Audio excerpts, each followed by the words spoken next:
Hey guys, welcome back to even more information released by the developers of ARK Genesis Part 2. The developers have been non-stop spilling the beans on what's going to be happening with this expansion and what we're going to be seeing in the game world, from brand new creatures to items, biomes, all kinds of new stuff. And I want to start out with our favorite little friend, Shadowmane. That is the official name of the creature we had seen in the trailer. The Shadowmane that we're looking at right now is actually a female, believe it or not. How we know that is because apparently the male and female of these species are able to do separate things. The females, to my understanding, are able to go invisible or make groups of people in the tribe invisible as long as they're within the radius of this creature. Whereas the male counterpart, which will look different physically as well, is able to use a roar boost to increase your damage, I believe, possibly your speed, and some other things. They are breedable as well, as they confirmed on the stream. They didn't want to confirm it, but they let it go that, yeah,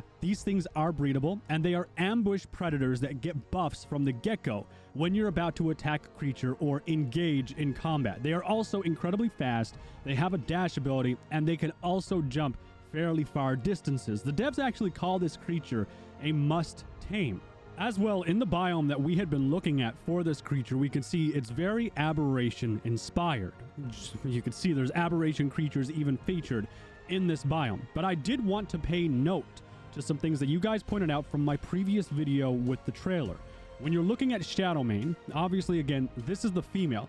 Look in the background. You can see energy beams, lightning, whatever you want to call it, coming down and striking what appears to be a living forest. And if you look in the background closely, you can also see these vines hanging from the trees in the background are moving. They're actually swaying around.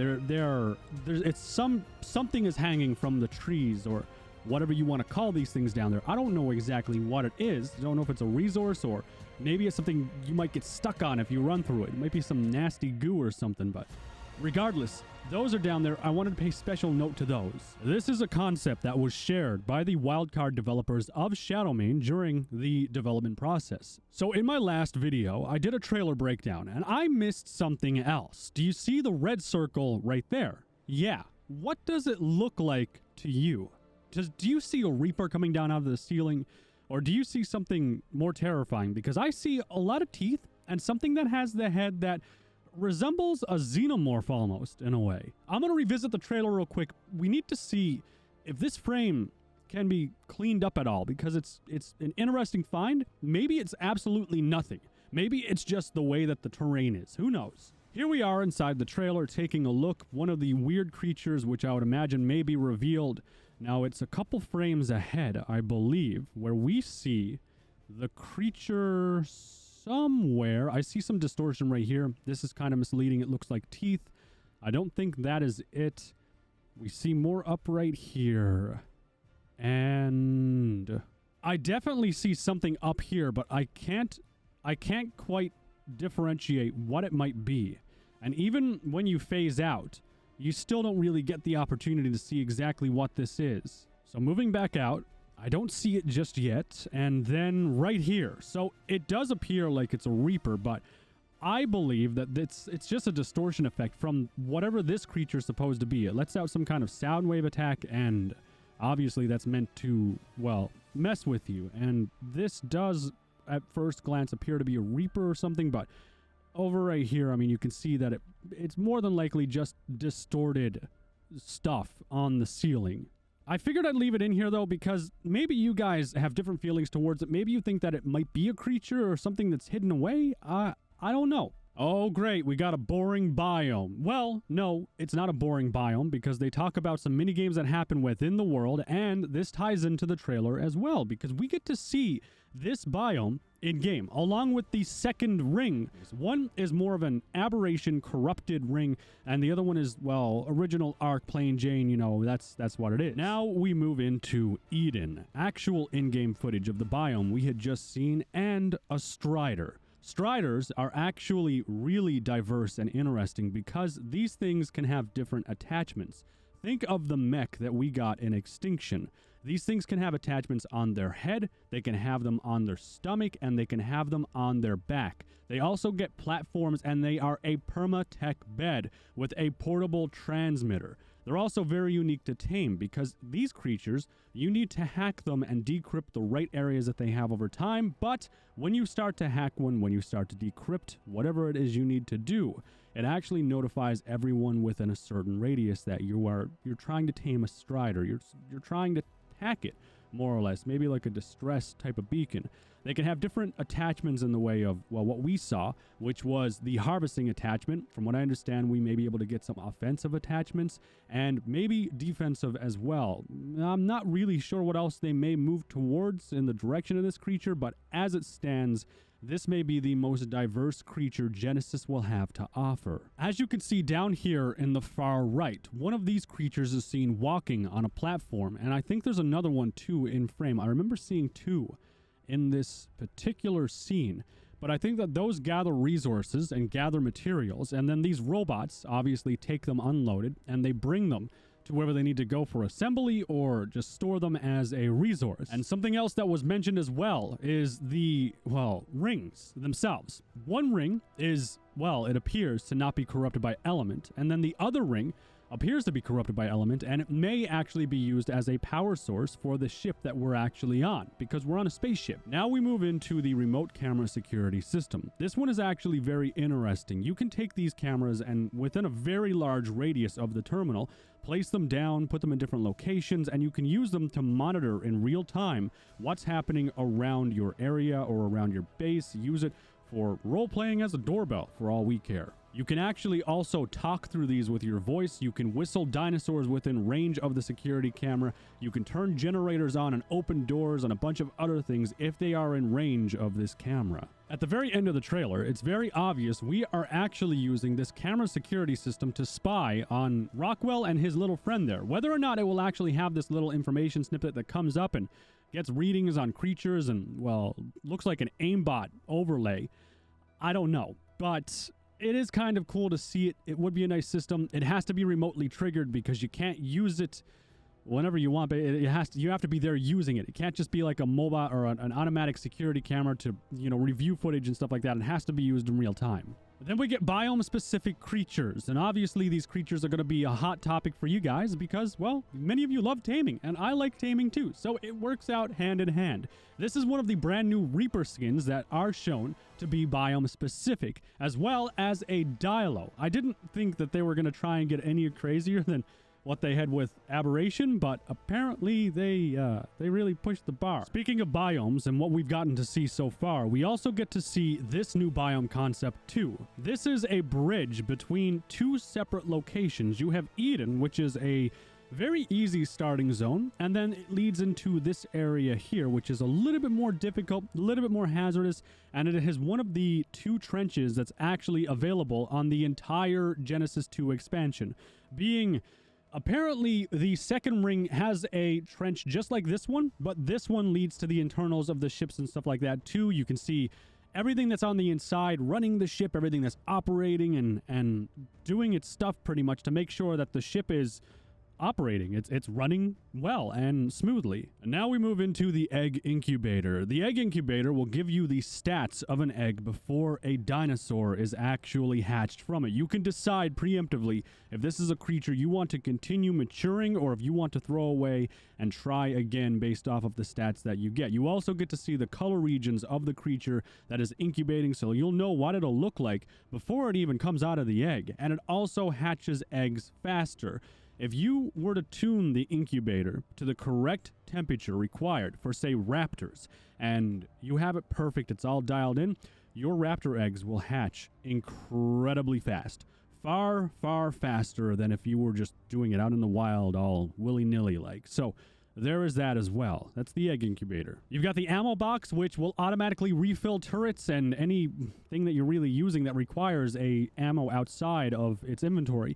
So they said indefinitely able to keep turrets going with ammo and some other stuff. I could be game breaking. I kind of like it, kind of don't like it. I'm on the fence right now because while I don't PvP very often, I could see how this would get really annoying really fast for people who are raiding and making damage soakers and stuff, you know? And then we have the ship.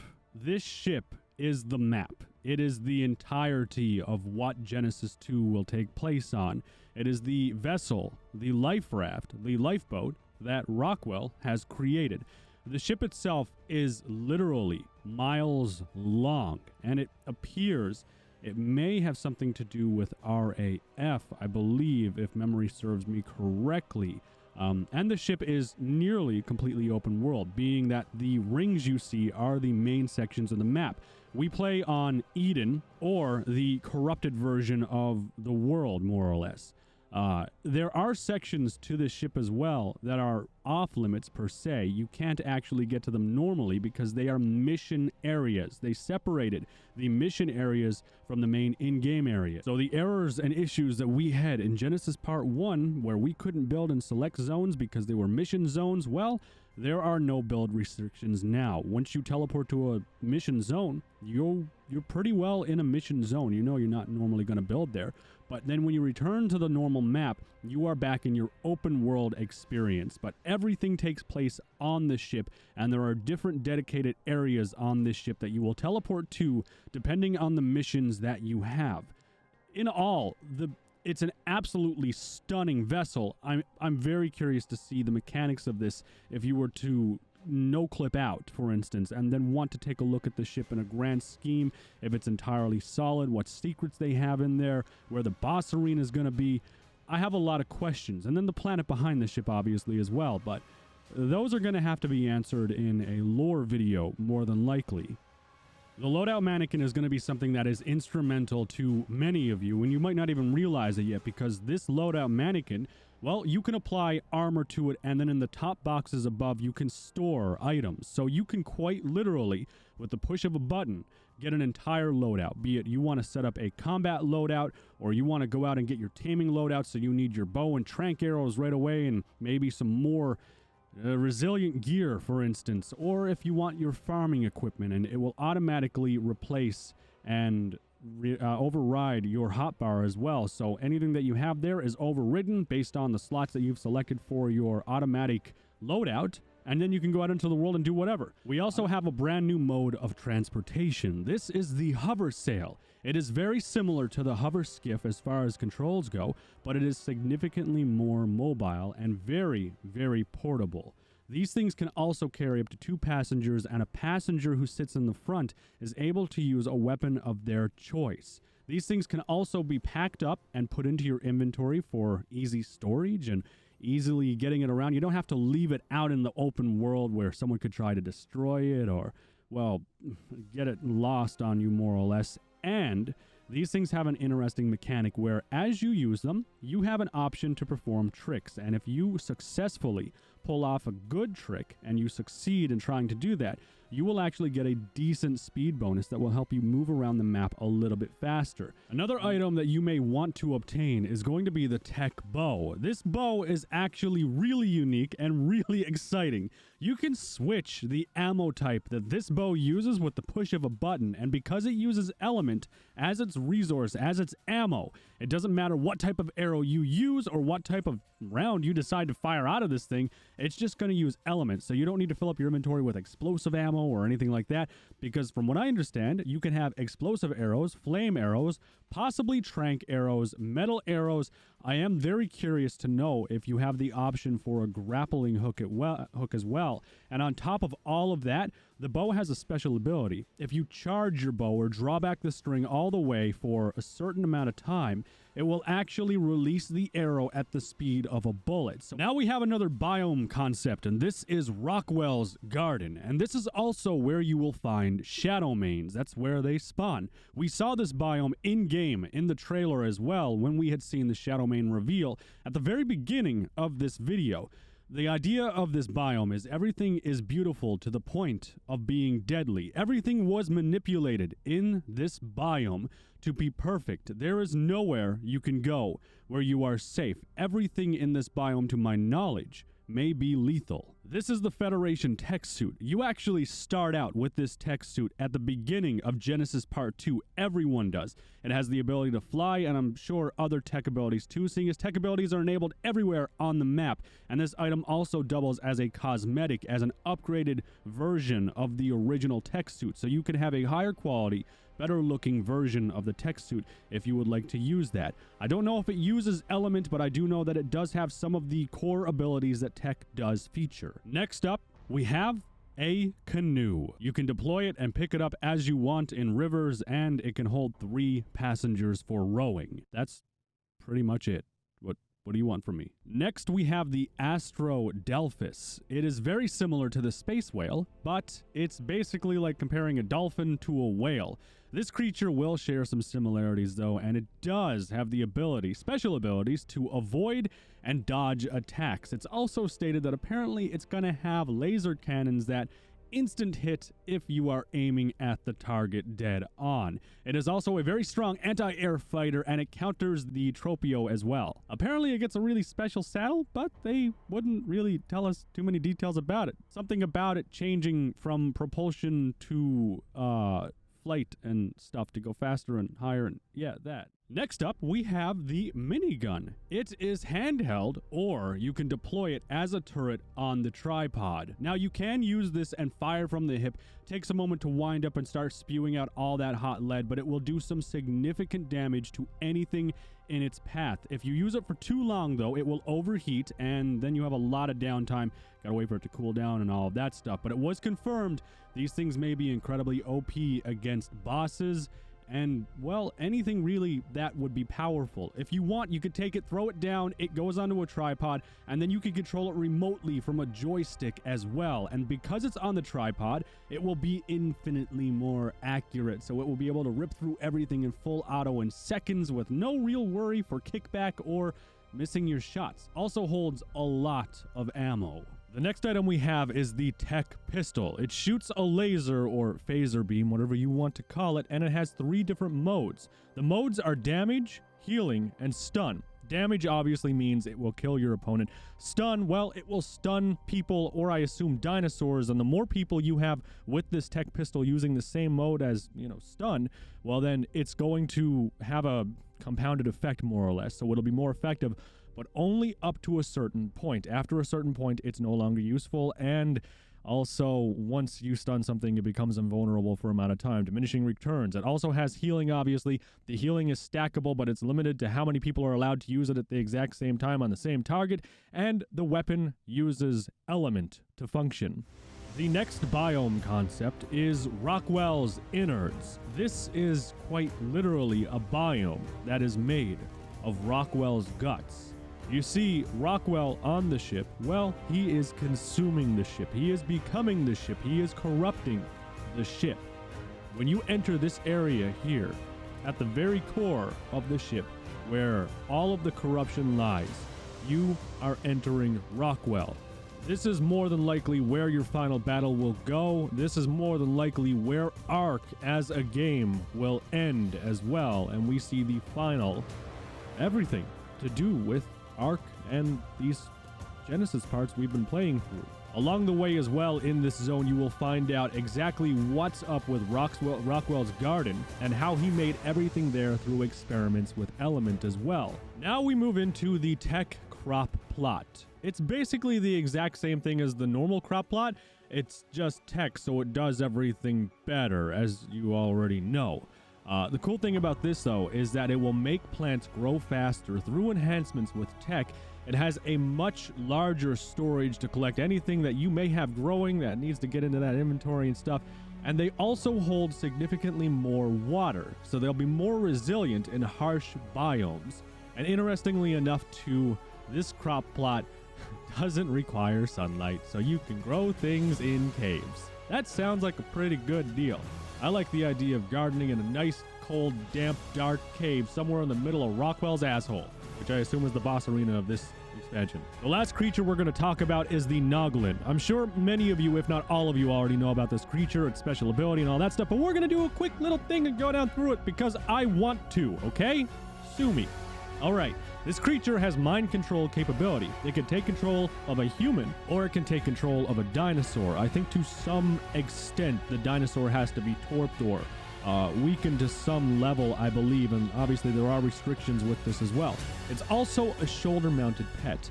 That's all I have for you. I've been up for like 40 hours now. I'm going to bed. That's what I'm going to do. And I advise you probably do that too if you just spent the last 24 hours with the ARK team doing their stuff. Congratulations, Wildcard, for over $160,000 raised for children. And that is everything right now available about ARK Genesis Part 2 that we know of for now. Let me know what you think your favorite thing is down below in the comment section of this video. I'm interested to hear back from you about it. And that's it, I guess. Leave a like if you did enjoy this video. Remember to check the comment section. I have some links down there for my own ARK servers where I record and hang out with you guys and, well, do all kinds of stuff. We're prepping for Genesis Part 2, so hopefully I see you guys there.